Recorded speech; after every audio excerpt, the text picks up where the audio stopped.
Hello, everyone, and welcome back to the Liza English podcast. Hey, everyone. It's great to have you here today. If this is your first time listening, welcome. This is the place where we help you improve your English through real conversations, practical topics, and everyday situations. And if you're enjoying these episodes, don't forget to subscribe to the channel and turn on notifications so you never miss a new podcast.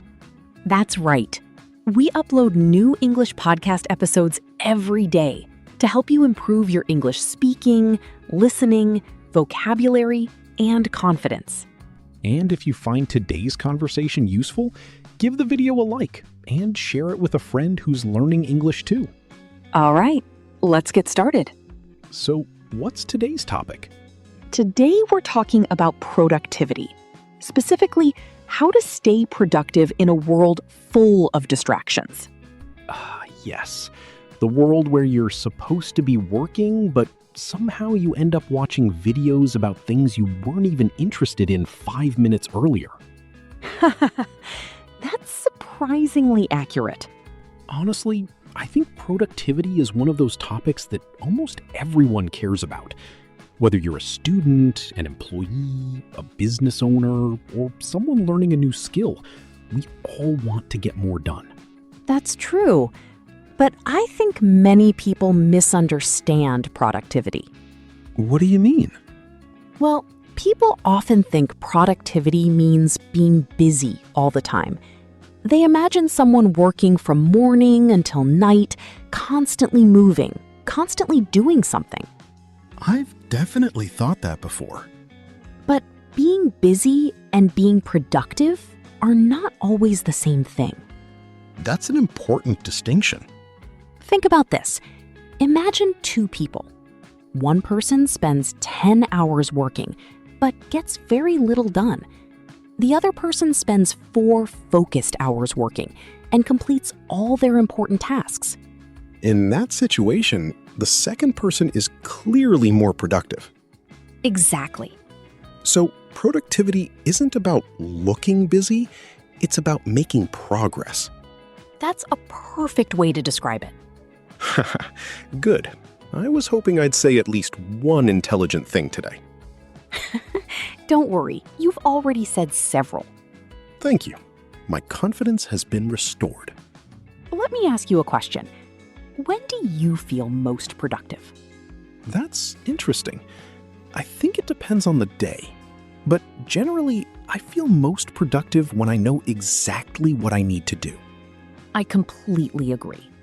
The days when I struggle the most are the days when I don't have a clear plan.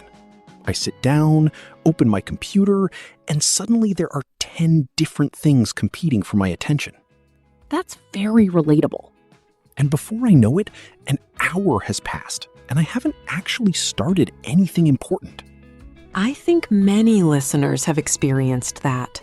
Especially if they're listening to this podcast, instead of doing something else right now.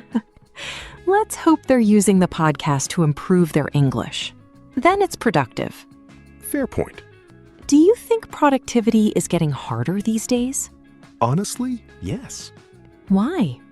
Because there are more distractions than ever before. Years ago, if you wanted to waste time, you actually had to make an effort. Today, distractions are everywhere. That's true. Your phone rings, a notification appears, someone sends a message, a video recommendation pops up, social media wants your attention, news websites want your attention, everything wants your attention. That's a really important point. Attention has become valuable. Exactly. And if we're not careful, we can spend our entire day reacting to things instead of focusing on our own goals. Have you ever had one of those days where you feel busy all day, but somehow accomplish nothing? More times than I'd like to admit. I appreciate your honesty. Well, if we're talking about productivity, honesty seems important. Absolutely. I remember one day when I spent almost an hour organizing files on my computer. That sounds productive.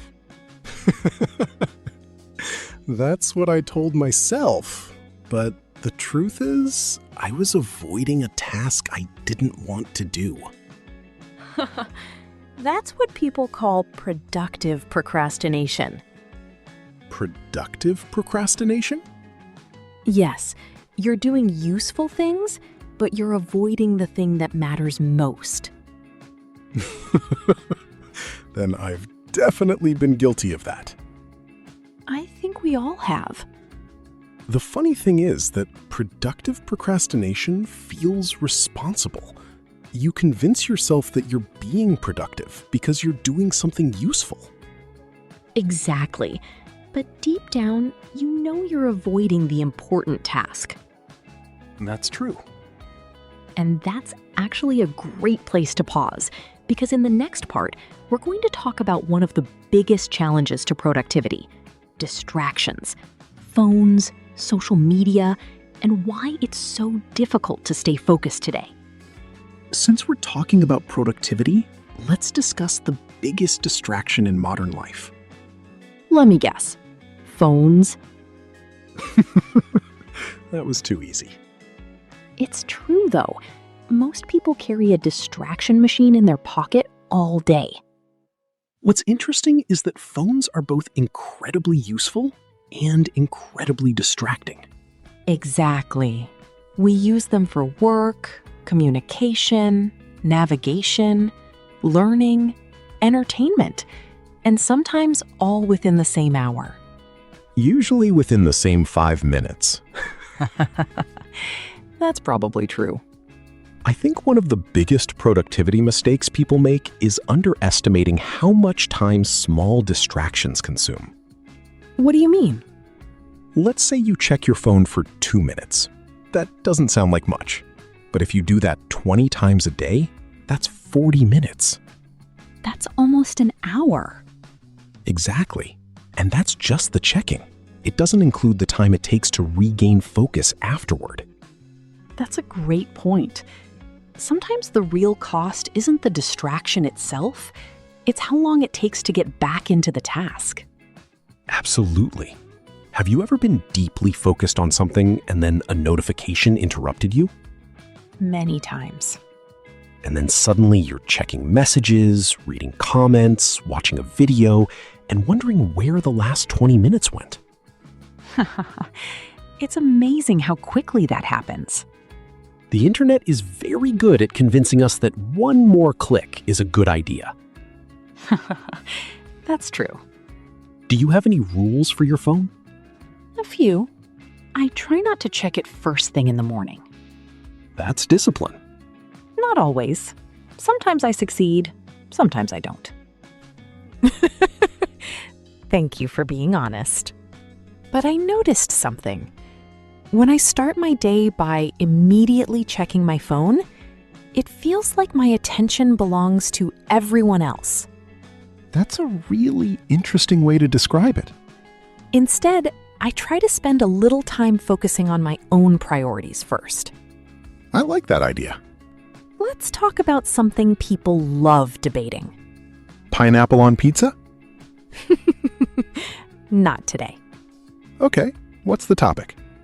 Morning people versus night people. We are definitely on opposite sides. Really? Absolutely. Some people wake up full of energy and ready to conquer the world. And that's you? Definitely not. I suspected that. My brain seems to wake up slowly. I usually feel most creative in the evening. That's interesting, because I'm the opposite. You're a morning person? I think so. My best work often happens in the first few hours of the day. I think that's why productivity advice can be confusing. How so? Because many productivity experts act like everyone should follow the same schedule. That's true. But people are different. Some people focus best at 7 a.m. Others focus best at 9 p.m. The goal isn't to copy someone else's routine. Exactly. The goal is to understand yourself. Once you know when you're most focused, you can schedule important work during that time. That's one of the best productivity lessons I've learned. What's that? Don't fight your energy. Work with it. Now let's connect productivity to something our listeners care about. Learning English. Exactly. I think many learners struggle because they believe they need huge amounts of time. That's one of the biggest myths. Really? Yes. People often imagine they need 2 or 3 hours every day. And then life gets busy. Exactly. They miss a day, then another day, and eventually they stop completely. So, what's a better approach? Start small and stay consistent. I like that. 10 minutes every day is more powerful than 3 hours once a month. Consistency wins. Absolutely. It's similar to exercise. How so? Nobody becomes healthy from one workout. The results come from repetition. That's a great comparison. English works the same way.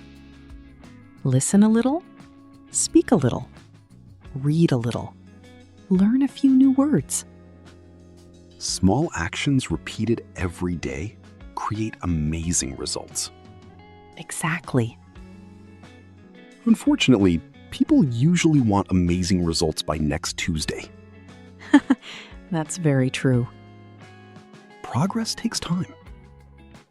But the good news is that every small step counts. Before we finish today's conversation, let's talk about habits that actually work. I like this topic because there are so many productivity tips online. That's true. Some people make productivity look incredibly complicated. Sometimes it feels like you need 3 notebooks, 4 apps, 5 calendars, and a personal assistant just to remember what day it is. Exactly. So, what habits have actually helped you? One simple habit is planning tomorrow before today ends. That's a good one. It only takes a few minutes. I look at my tasks and decide what's most important for the next day. I like that because it removes decision-making in the morning. Exactly. Instead of wondering what to do, you already know. One habit that helps me is starting with the hardest task. Really? Yes, if I avoid it, I think about it all day. That's true. Once it's finished, everything else feels easier. That's a great strategy. Of course, convincing myself to start is still the difficult part. That's where discipline comes in. Exactly. What's another habit that works? Taking breaks. That's important. Some people think productivity means working nonstop, but eventually your brain gets tired. And tired people don't do their best work. Exactly. Sometimes stepping away for 10 minutes helps you solve a problem faster than staring at it for an hour. I've definitely experienced that. What about multitasking? Yes, the famous productivity myth. I knew you'd say that.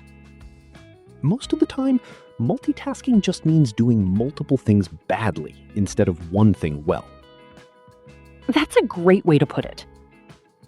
Focus is powerful. And in today's world, focus is becoming a rare skill.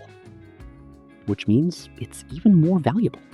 All right. Before we finish, let's give our listeners a small challenge. I like challenges, as long as they're not too difficult. Don't worry. This one is simple. Good. Today, choose one thing you've been postponing. It could be anything. Maybe it's studying English. Maybe it's cleaning your desk. Maybe it's replying to an email. Or maybe it's starting a project you've been thinking about for weeks. Whatever it is, spend just 10 focused minutes on it today. That's all. Don't worry about finishing it, Just start. because starting is often the hardest part. Once you begin, momentum takes over. And for our English learners, here's an extra challenge. Leave a comment in English. Tell us, what is your biggest productivity challenge? Is it procrastination? Social media? Lack of motivation? Or simply finding enough time? We'd love to hear your answers. All right, everyone, that's all for today's conversation. We hope you enjoyed today's discussion and learned some useful English along the way. That brings us to the end of today's episode of the Liza English Podcast. If you enjoyed this episode, don't forget to like the video, subscribe to the channel, and turn on notifications so you never miss a new podcast. We upload new English podcast episodes every day to help you improve your English speaking, listening, vocabulary, and confidence. And if you know someone who is learning English, share this episode with them too. Thank you for listening. Keep practicing, keep speaking, and keep improving your English every day. We'll see you in the next episode. Bye, everyone. Goodbye.